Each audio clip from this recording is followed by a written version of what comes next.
If you have watched a few of my books, you might have heard me say, I love Max Lucado. I love his books for children and for adults. And his audios and his YouTubes, I think he's great. So again, I have to say I love this book because it is, it's actually a sequel to You Are Special, and I cannot remember if I put You Are Special on there here or not. So I'm gonna have to go back and look. I saw I have over 130 videos now, so that's a lot. So I can't remember all the time. And embarrassingly, I do think I have some repeats on there. So I'm gonna check before I do another one. So this is If I Only Had a Green Nose by Max Lucado, illustrations by Sergio Martinez. And it's okay if you haven't heard You Are Special. You can go back and we can see if I have it on there, and if not, I'm going to put it on there. But it's okay to listen to this one first. Lucia and Punchinello looked out the window of Eli's workshop. Like other Wemmicks, they were wooden people. But unlike other Wemmicks, they weren't standing in line in the village below. Look at all them, Punchinello exclaimed. I don't understand it, Lucia wondered. Why would anyone want to paint his nose green? Because everyone else is, Eli responded without looking up from his workbench. Punchinello didn't understand. What do you mean? Everyone wants to look like someone else. Sometimes it's square hats, sometimes it's tall shoes. Why, last year the big thing was yellow ears. Now it's green noses. Everyone wants a green nose.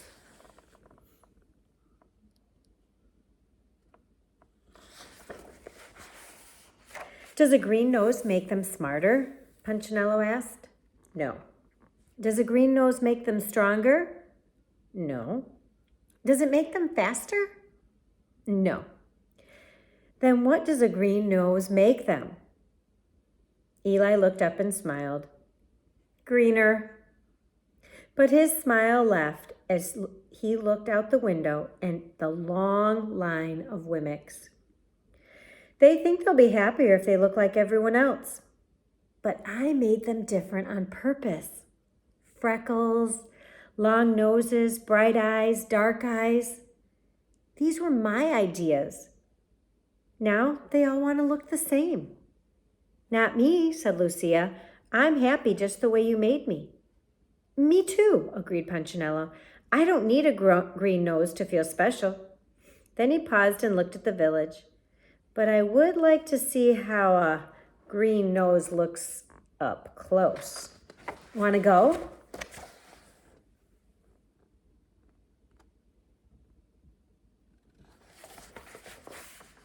Eli smiled as the two stood to leave.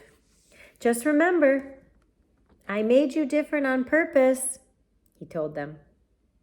From street level, the line looked even longer and the noses even greener. Lucia and Punchinello worked their way to the front of the crowd and watched as one Wemmick after another stepped into the nose coloring store and came out painted. It's the latest thing, barked a Wemmick on the sidewalk. Don't be the only Wemmick with a plain nose. Who is that? Asked Punchinello. Lucia shrugged. I don't know. Why, that's Mr. Willie Whiffet, volunteered a Wemmick from behind them.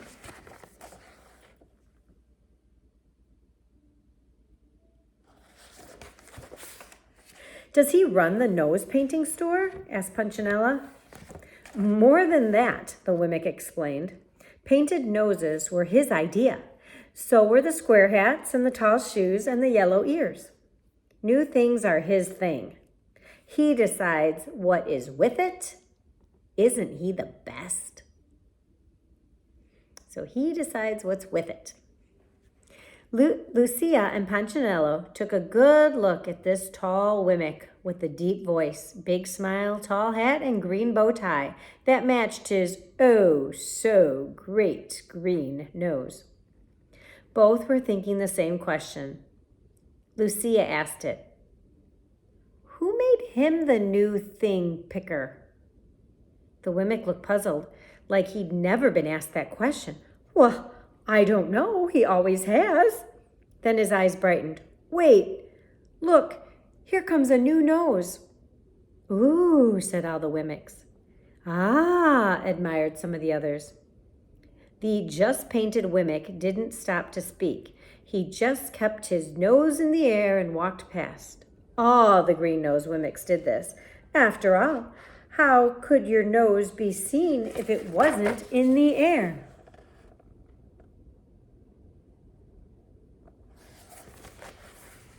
Walking around high-nosed, however, was risky. Wemmicks walked into walls, doors, even each other. Lucia and Punchinello had to be very careful. One Wemmick took up the whole street.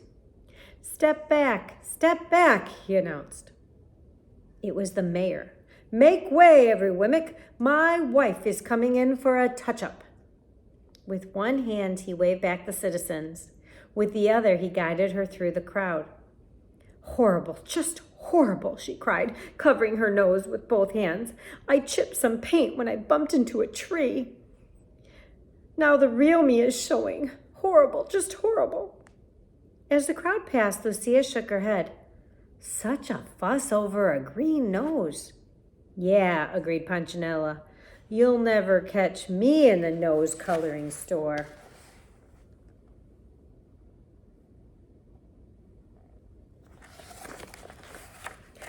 Aw, Punch, I was hoping you'd go. Punchinello recognized the voice immediately. Twiggy? He turned and looked at the wide-eyed, sweet-smiling Wemmick. His ears began to turn red. They always did when he saw her. He reached up and covered them. Why don't you paint your nose, Punch? I painted mine. Everyone else is painting theirs. Besides, you'd look good in green. Twiggy reached up and touched the tip of his nose. Yours is so cute. With that, she turned and walked away. Bye-bye, she waved. Punchinello moved one hand from his ear to his nose. He turned and looked at his reflection in a store window. Lucia had to grab his hand to get his attention. Come on, Punchinello, let's go. As he walked past the store, he noticed Willie Whiffet examining his nose in a handheld mirror. Later at home, he did the same. I never noticed before, but my nose sure looks pale.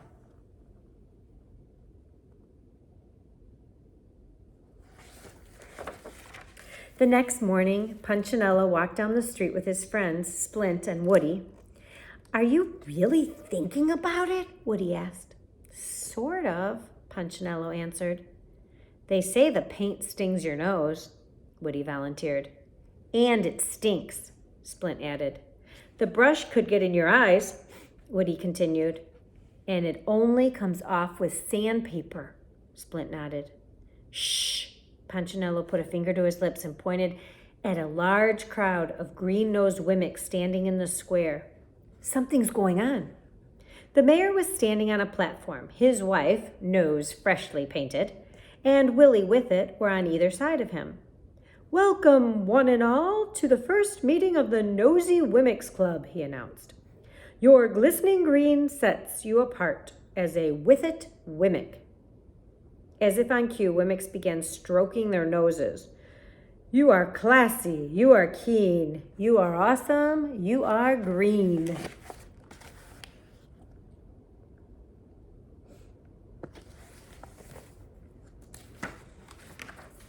Proud of his poetry, the mayor smiled, and the Wemmicks applauded. We owe it all to Willie Whiffet, he shouted over the noise, the pioneer of the painted snout. Everyone applauded even louder. People love me because of you, one shouted. I have more friends, cried another. With a green nose, I'm a better Wemmick, exclaimed a third. The mayor hung a medal around the neck of Willie Whiffet. You have changed the face of Wemmicksville. We salute your brilliance. Without you, we'd all look like... The mayor paused, looking for the right word. Then he saw Punchinello and his friends. Pointing in their direction, he declared with a scornful laugh, Them. We'd look like them. Everyone else laughed too. Punchinello and his two friends lowered their heads and covered their noses. "Let's hear it for Willie Whiffet," shouted the mayor, the Wemmick who discovered the cure for the common nose.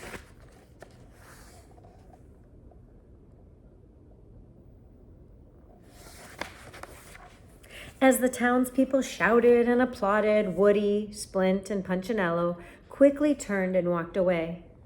They didn't stop until they stood in front of the nose coloring shop. Within a matter of minutes, all three were painted and walking down Wemmick Lane. "Hey, Punchinello," asked Splint, pushing his nose upward. "Am I doing it right?" Punchinello didn't look. "I can't see you, Splint. If I turn, my nose won't be in the air." "Phew, this is tough work," Woody added. "Not only do you have to get painted, but you have to walk weird." "Yeah, but doesn't it feel great to be with it?" Punchinello asked. As for a few days, it did. They hung out with other green noses and made weekly visits to the nose oculist for a nose polish. They bought nose gloves for cold days and nose brellas for rainy days. All three read Willie Whiffet's new book, Winner by a Nose. Most of all, they enjoyed looking down their noses at unpainted Wemmicks.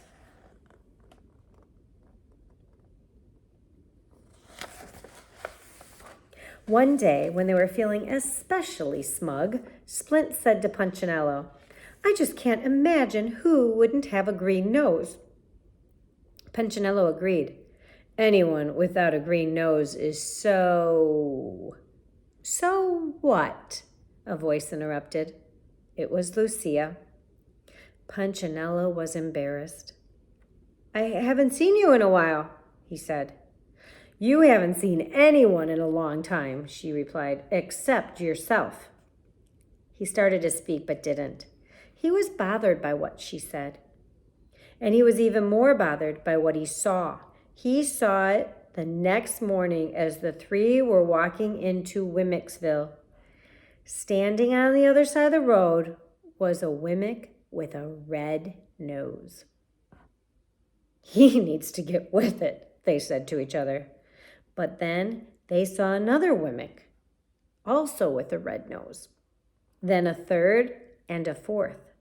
By the time they were in the village, they were surrounded by red-nosed Wemmicks, and those whose noses weren't red were in line to get them painted.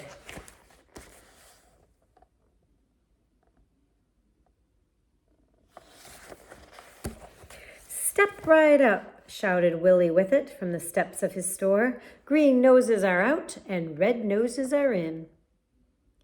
But we just got our noses painted green," they told him. "No problem," he replied. "Our red will cover the green. Step right up and get in style." The three friends looked at each other sadly. "We thought we were in style," Woody moaned. What could they do but stand in line and have their noses painted red? For a few days they fitted in until one morning they saw a blue-nosed Wemmick. "Oh no," they said to each other, "not again." So they changed colors, but it was only a short time until blue noses were out and pink noses were in.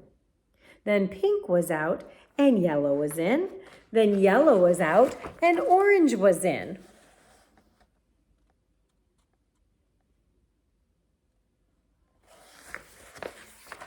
Soon Punchinello and his buddies had so many layers of paint on their noses that they couldn't remember what they really looked like.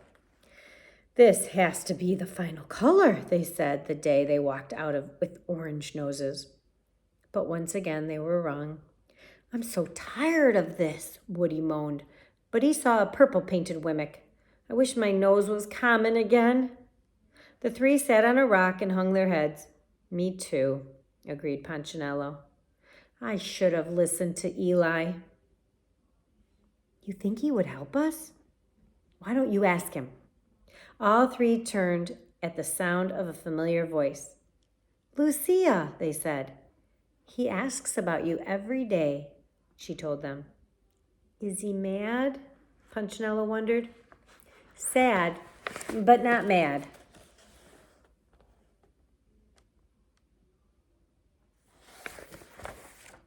Punchinello looked up toward Eli's house on the hill. He told me to tell you to come, Lucia spoke again. Could I take my friends? Of course. Would you go with me? Certainly. And so the four began the long walk up to the hill to Eli's house. When they reached the top of the hill, Eli stepped out of the workshop and began walking toward them. He met them in the yard. One by one, he examined their noses. Been trying to fit in, eh? Punchinello nodded. Did you succeed? Not really. Every time we got close, someone changed the rules. That's the way it is. And my neck hurt from sticking my nose in the air, Woody added. You weren't built to walk that way.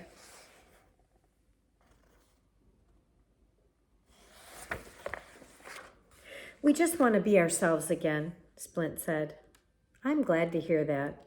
Can we? They asked. Of course you can, Eli replied. I'll always help you be who I made you to be. Then he reached in his pocket and pulled out a piece of sandpaper. But it's going to take some time. And so Punchinello and his friends followed their maker into his workshop, where he spent the rest of the day removing the paint. It hurt to be sanded, but it was worth it to be normal again.